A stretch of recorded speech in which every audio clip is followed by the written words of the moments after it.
നമസ്കാരം. കേരളത്തിൽ ഇന്ന് നമ്മൾ കണ്ടുകൊണ്ടിരിക്കുന്ന ഈ മയക്കുമരുന്ന് ഉപയോഗവും അതിന്റെ വ്യാപനവും എന്തുമാത്രം ഗൗരവപരമായിട്ട് നമ്മൾ ചർച്ച ചെയ്യണം, അതിനെതിരെ പ്രവർത്തിക്കണം.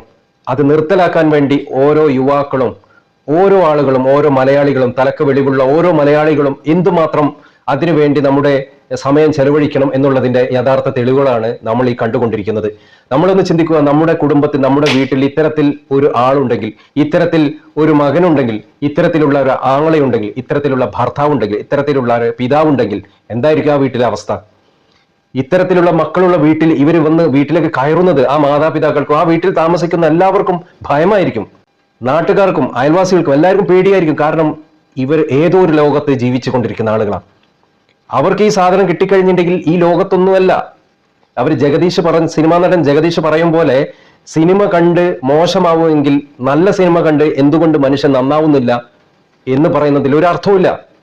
ഒരു പരിധിവരെ ഈ സിനിമ കഥകൾ തന്നെയാണ് ഇത്തരം ആളുകളുടെ മൈൻഡിൽ കയറിക്കൂടുന്നത്. സിനിമ കാണുന്ന സമയത്ത് എന്തായാലും അതിൽ നിന്നൊരു പ്രചോദനം ഉണ്ടാവും.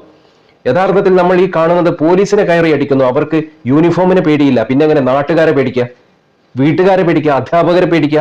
ആരെയും പേടിയില്ല അവർക്ക്. കാരണം അവർ ഏതോ ഒരു ലോകത്താണ്. ഇത് അടിച്ചു കഴിഞ്ഞാൽ അവർക്ക് സ്വബോധം നഷ്ടപ്പെടുന്നു എന്ന് പറയുന്നത് വെറുതെയാണ്. സ്വബോധം നഷ്ടപ്പെട്ട അവർ തീയിൽ ചെന്ന് ചാടുന്നുണ്ടോ? ഹൈറ്റിൽ നിന്ന് താഴേക്ക് ചാടുന്നുണ്ടോ? ഒന്നുമില്ല. അവർ ഒരു പ്രത്യേക ലോകത്ത്, കാരണം സ്വബോധവും അബോധവും തമ്മിലുള്ള ഒരു ലോകത്താണ് അവർ ജീവിക്കുന്നത്. പക്ഷെ അവരുടെ മനസ്സിൽ കയറിക്കൂടിയ പല കാര്യങ്ങളുമാണ് ആ സമയത്ത് അവർ കാട്ടിക്കൂട്ടുന്നത്. ചില സിനിമയിൽ നമ്മുടെ നായകന്മാർ പോലീസിനിട്ട് അടിക്കുന്ന ആ ഒരു ഓർമ്മയെല്ലാമാണ് ഇവരുടെ മനസ്സിൽ വരുന്നത്. അതുകൊണ്ടാണ് ഇത്തരത്തിൽ പോലീസുകാരുമായി തട്ടിക്കയറുന്നത്. ഇത് നിയന്ത്രിച്ചേ പറ്റൂ, നിയന്ത്രിക്കുക തന്നെ വേണം. ഇതിന് പോലീസുകാരെ കൊണ്ട് മാത്രം കഴിയില്ല. നിയമപാലകർ, അവർക്കൊരു പരിധിയുണ്ട് ഇത് കണ്ടുപിടിക്കുന്നത്. ഓരോ നാട്ടിലും ഓരോ വ്യക്തിയും ഒന്ന് മനസ്സിരുത്തിയാൽ അവർക്കറിയാം ആരാണ് ഇതിന് അഡിക്റ്റുള്ളത്, ആരാണ് ഇതിന്റെ പിറകിൽ പോകുന്നത്, ആരാണ് ഈ സാധനം നമ്മുടെ നാട്ടിലെത്തിക്കുന്നത്. പിടിക്കുക, പെരുമാറുക, അല്ലാതെ മറ്റൊരു മാർഗവുമില്ല. കുറെ ആളുകൾ ഇതിനായിട്ട് കച്ചകെട്ടി ഇറങ്ങിയാൽ തീർച്ചയായിട്ടും ഇതിനൊരു അറുതി ഉണ്ടാവും എന്നുള്ളത് തന്നെയാണ്. ഇത്തരത്തിൽ കേരളത്തെ വിട്ടുകഴിഞ്ഞാൽ ആർക്കും ജീവിക്കാൻ കഴിയില്ല. മറ്റ് സംസ്ഥാനം പോലെ, മറ്റു നാട് പോലെയല്ല നമ്മുടെ കേരളത്തിന്റെ അവസ്ഥ. പെട്ടെന്നൊരു പ്രശ്നം ഉണ്ടായിക്കഴിഞ്ഞാൽ എല്ലായിടത്തും ബാധിക്കും അത്. കാരണം അത്രത്തോളം തിങ്ങിപ്പാർക്കുന്ന, എല്ലായിടത്തും ജനങ്ങൾ താമസിക്കുന്ന വളരെ കുടുസായ ഒരു സംസ്ഥാനമാണ് നമ്മുടെ കേരളം. ഇതുകൊണ്ട് തന്നെ ഇത്തരത്തിലുള്ള വ്യാപനം വളരെ അധികം ഉണ്ടാവും. ഒന്നിനും ഒരു നിയന്ത്രണവുമില്ല. ഇന്നത്തെ വാർത്ത കേട്ടത് 2 പെൺകുഞ്ഞുങ്ങൾ അവരുടെ ഇഷ്ടം കൊണ്ട് അവർ ഇറങ്ങി പോവുകയാണ്. ബോംബെയിൽ കറങ്ങിക്കൊണ്ടിരിക്കുകയാണ് അവർക്ക് ഒരു ലക്ഷ്യവുമില്ല.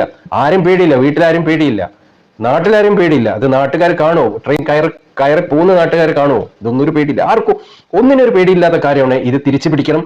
ഈ അവസ്ഥയിൽ നിന്നും കേരളത്തെ രക്ഷിച്ചേ മതിയാവൂ. എല്ലാവരും കൈകോർത്തുകൊണ്ട് ഇത്തരത്തിൽ കേരളത്തെ നശിപ്പിക്കാൻ ആരാണോ നിൽക്കുന്നത് അവർക്കെതിരെ കർശനമായിട്ട് നടപടിയെടുക്കുക. നാട്ടുകാർ പിടിച്ചുകൊണ്ട് പോലീസിനെ ഏൽപ്പിക്കുക. ആരെ പേടിക്കൊന്നും വേണ്ട.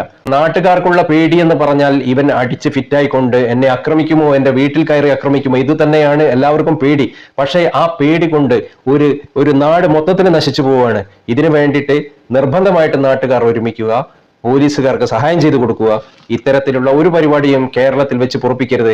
കാരണം ആർക്കും ജീവിക്കാൻ പറ്റാത്ത ഒരവസ്ഥയിലേക്ക് കേരളത്തെ അട്ടിമറിച്ചു കൊണ്ടിരിക്കുകയാണ്, കേരളത്തെ മാറ്റിക്കൊണ്ടിരിക്കുകയാണ്. അതിനുള്ള എല്ലാവിധ കുൽസിത പരിപാടികളും കേരളത്തിൽ നടക്കുന്നുണ്ട്. നമ്മുടെ സ്വൈര്യ ജീവിതം ഇല്ലാതാക്കുവാൻ വേണ്ടി മുഴുവൻ കുൽസിത പ്രവർത്തികളും കേരളത്തിൽ നടക്കുന്നുണ്ട്. ഓരോ ജില്ലയിലുള്ള, ഓരോ പഞ്ചായത്തിലുള്ള, ഓരോ ഗ്രാമപഞ്ചായത്തിലുള്ള, ഓരോ നാട്ടും പ്രദേശത്തുള്ള എല്ലാവരും ഒരുമിച്ച് ഒറ്റക്കെട്ടായി നിന്നുകൊണ്ട് ഇത്തരത്തിലുള്ള എല്ലാവിധ കുൽസിത പ്രവർത്തികളെയും നിർമ്മാർജ്ജനം ചെയ്യണം. എങ്കിൽ മാത്രമേ കേരളത്തെ പഴയ രൂപത്തിലേക്ക് എത്തിക്കുവാൻ കഴിയുകയുള്ളൂ. പുതിയ തലമുറക്ക് നമ്മുടെ പഴയ കേരളം എന്താണെന്ന് മനസ്സിലാക്കി കൊടുക്കുവാൻ കഴിയുകയുള്ളൂ.